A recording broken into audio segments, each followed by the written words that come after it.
आप सब देख रहे हैं HP24 वॉइस ऑफ हिमाचल में आस्था शर्मा कोशिश। जैसा कि आप सब जानते हैं कि कल करवा चौथ है और पांवटा साहिब के मेन मार्केट में करवा चौथ के अवसर पर कैसे हो रही है खरीदारी, देखिए तस्वीरों में।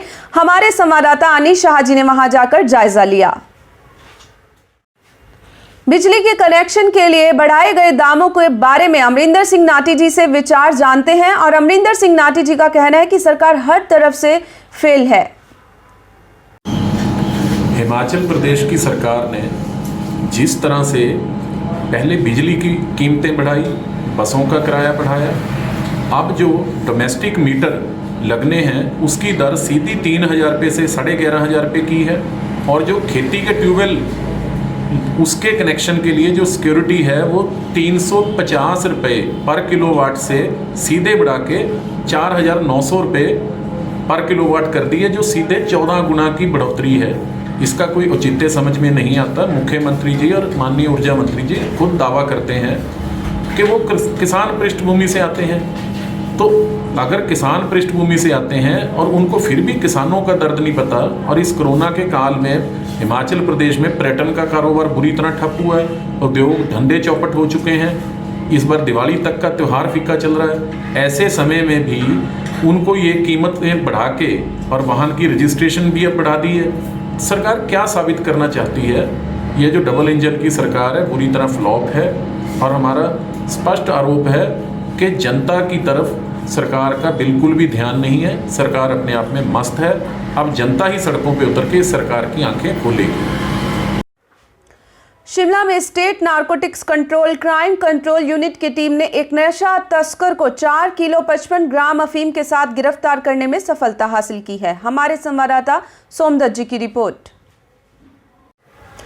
किन्नौर जिला की रोपा वैली के राजकीय वरिष्ठ माध्यमिक पाठशाला ग्याबुंग में 8 नवंबर 2020 को 9वां जनमंच आयोजित किया जाएगा और जिसकी अध्यक्षता स्वास्थ्य मंत्री डॉक्टर राजीव सैजल करेंगे। यह जानकारी आज उपायुक्त हेमराज बैरवा ने जनमंच की तैयारियों को लेकर बैठक की अध्यक्षता करते हुए दी। उपायुक्त ने कहा कि कोविड-19 महामारी के चलते हुए इस बार के जनमंच के लिए अलग से तैयारियां करनी होंगी तथा कोविड से बचाव के लिए प्रदेश व भारत सरकार द्वारा जारी दिशा निर्देशों का कड़ाई से पालन सुनिश्चित करना होगा।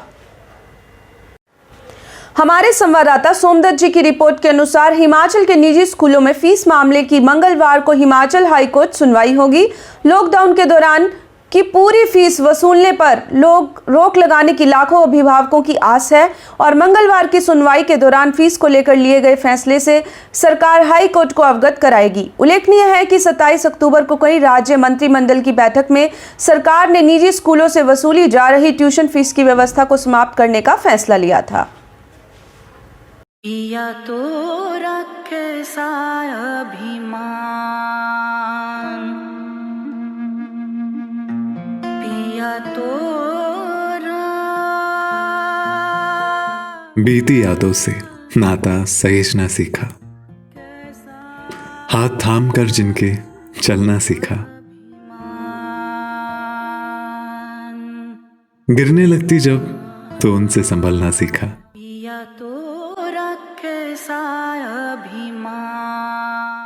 उनकी डांट से खुद को तराशना सीखा,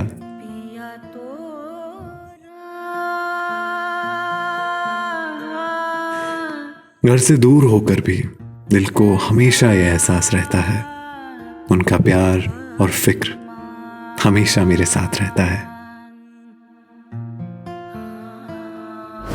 भूषण ज्वेलर्स, अनमोल रिश्तों के लिए। हमारे संवाददाता सोमदत्त जी की रिपोर्ट के अनुसार सस्ती जमीन दिलाने के नाम पर हुई एक ठगी के मामले में विजिलेंस ब्यूरो ने शिमला के फागली में तैनात रही एक पटवारी के खिलाफ CGM कोर्ट में चार्जशीट दाखिल की है और चार्जशीट के अनुसार साल 2018 में फागली में तैनात रहने के दौरान पटवारी रचना देवी ने एक शिकायतकर्ता से एक अचल संपत्ति दिलाने के नाम पर 13.45 लाख रुपए लिए थे। हमारी संवाददाता प्रीति राठौर की रिपोर्ट के अनुसार प्रदेश में लगातार सड़क हादसे बढ़ रहे हैं। अनलॉक प्रक्रिया शुरू होने के बाद हादसे में भी लगातार बढ़ोतरी हो रही है और मंगलवार दोपहर सलोगड़ा के पास एक निजी बस अनियंत्रित होकर सड़क पर ही पलट गई और हादसे में एक महिला की मौत हुई है। जी हां, टीजी बस अभिजीत कोच HP 640274 सोलन से चायल जा रही थी और हादसा करीब 12 बजे के आसपास पेश आया है। प्रारंभिक जानकारी के मुताबिक बस में करीब 28 लोग सवार थे और हादसे में करीब 12 लोगों को चोटें आई हैं, जबकि एक महिला की मौत हो गई है।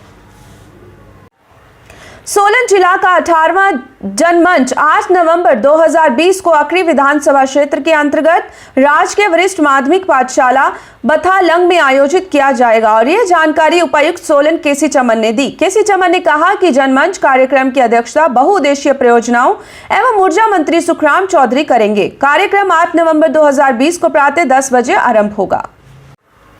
आज ऊना में माननीय मुख्यमंत्री जयराम ठाकुर जी के साथ विभिन्न योजनाओं सहित Himachal Pradesh state electricity board limited के 33/11 केवी विद्युत उपकेंद्र गोंदपुर का लोकार्पण किया। जिला आपदा प्रबंधन प्राधिकरण के तत्वाधान में फर्स्ट एड खोज एवं बचाव कार्यों को लेकर 3 दिवसीय प्रशिक्षण कार्यक्रम का आयोजन बचत भवन में शुरू हुआ और इन 3 दिवसीय प्रशिक्षण कार्यक्रम के दौरान पुलिस, होमगार्ड और अग्निशमन विभाग के कर्मचारियों को न केवल फर्स्ट एड बल्कि खोज एवं राहत के विभिन्न पहलुओं को लेकर अपडेट किया जाएगा। और अतिरिक्त उपायुक्त मुकेश रेपस्वाल ने बताया कि पहले दिन प्रशिक्षण के 3 सेशन रहे, जबकि 3 और 4 नवंबर को 2-2 सेशन रहे। स्वास्थ्य एवं परिवार कल्याण तथा आयुर्वेद मंत्री डॉक्टर राजीव सैजल ने सोलन के डेढ़ घराट के समीप निजी बस दुर्घटना में एक महिला की मृत्यु होने पर गहरा दुख व्यक्त किया है और उन्होंने शोक संतृप्त परिजनों के प्रति गहरी संवेदनाएं प्रकट करते हुए ईश्वर से दिवंगत आत्मा की शांति के लिए प्रार्थना की है। और इस बस दुर्घटना में जिला शिमला के गेहा की 65 वर्षीय सोमा देवी की मृत्यु हो गई है। सर्दी के मौसम की तैयारियों को लेकर आज उपायुक्त किन्नौर हेमराज बैरवा की अध्यक्षता में एक बैठक आयोजित की गई। उपायुक्त ने बैठक की अध्यक्षता करते हुए कहा कि जिला की भौगोलिक परिस्थितियों को देखते हुए सभी विभागों को सर्दी के मौसम के दौरान आने वाली कठिनाइयों से निकलने के लिए जरूरी कदम उठाने व आवश्यक तैयारियां पूर्ण करने के लिए दिशा निर्देश दिए, ताकि सर्दी के मौसम के दौरान जिला के लोगों को किसी भी प्रकार की जो कठिनाई है उसका सामना न करना पड़े। सोलन शहर के वार्ड नंबर 1 में पावर हाउस मार्ग को 4 नवंबर 2020 से 6 नवंबर 2020 तक यातायात के लिए बंद रखा जाएगा और इस मार्ग को प्रातः 10 बजे से 5:30 बजे तक बंद रखा जाएगा। और इस संबंध में अतिरिक्त उपायुक्त सोलन अनुराग चंद शर्मा द्वारा आदेश जारी किए गए हैं। वन मंत्री राकेश पठानिया की अध्यक्षता में यहां मिनी सचिवालय धर्मशाला में राज्य वन निगम लिमिटेड की 208वीं निदेशक मंडल की बैठक आयोजित की गई और इस अवसर पर वन मंत्री ने खनन के लिए वन भूमि को पट्टे पर देने और इको टूरिज्म पर जोर देने और राज्य वन विकास निगम लिमिटेड की लाभप्रदता में सुधार के लिए कई अन्य महत्वपूर्ण निर्णय सहित अन्य गतिविधियों के विविधीकरण के लिए सहमति प्रदान की है। पिया तो रखे अभिमान, पिया तो बीती यादों से नाता सहेजना सीखा, हाथ थाम कर जिनके चलना सीखा, गिरने लगती जब तो उनसे संभलना सीखा, पिया तो रखे अभिमान, उनकी डांट से खुद को तराशना सीखा, पिया तो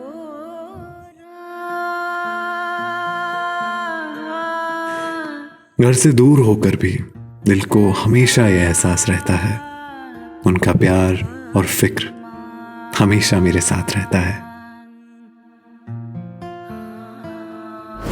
भूषण ज्वेलर्स, अनमोल रिश्तों के लिए।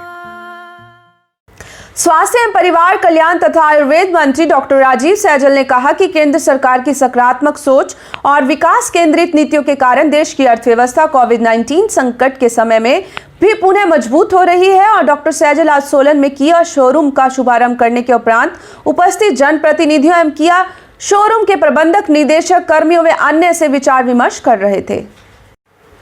आज नाहन विधानसभा क्षेत्र में ब्रह्मा पापड़ी पंचायत प्रवास के दौरान जल शक्ति और लोक निर्माण विभाग के 2 अति महत्वपूर्ण कार्यों का भूमि पूजन किया।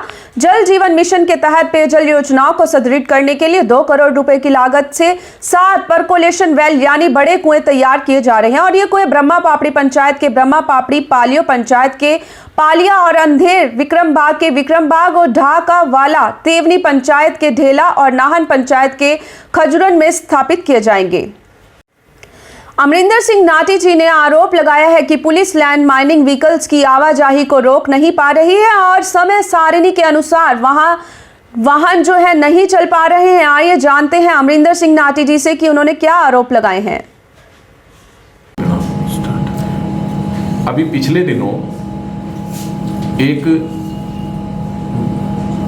माइनिंग गार्ड की दर्दनाक मृत्यु के बाद जो लोगों का रोष उपजा था, लोगों ने सड़क पर चक्का जाम किया। जनता की मांग पर माननीय जिलाधीश महोदय ने जो समय सारणी है, ट्रैफिक प्लान है, जो माइनिंग से जुड़े वाहन हैं, उनकी रात को 9 बजे से 5 बजे तक की है।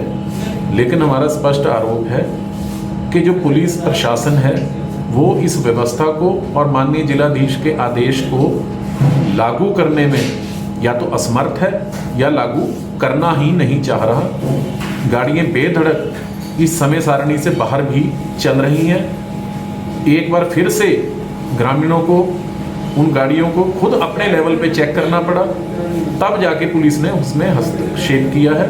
और हमारा ये भी कहना है कि जिस तरह से जितनी हजारों की संख्या में गाड़ियाँ पांवटा साहब में चल रही हैं, उतना वजन उठाने के लिए पांवटा साहब का इकोसिस्टम सक्षम नहीं है। सरकार को इस पर ध्यान देना होगा, वरना पांवटा साहब का जो इकोसिस्टम है, खेत खलियान है, जो पांवटा साहब की अपनी एक प्राकृतिक खूबसूरती है, उसको ग्रहण लग जाएगा। धन्यवाद।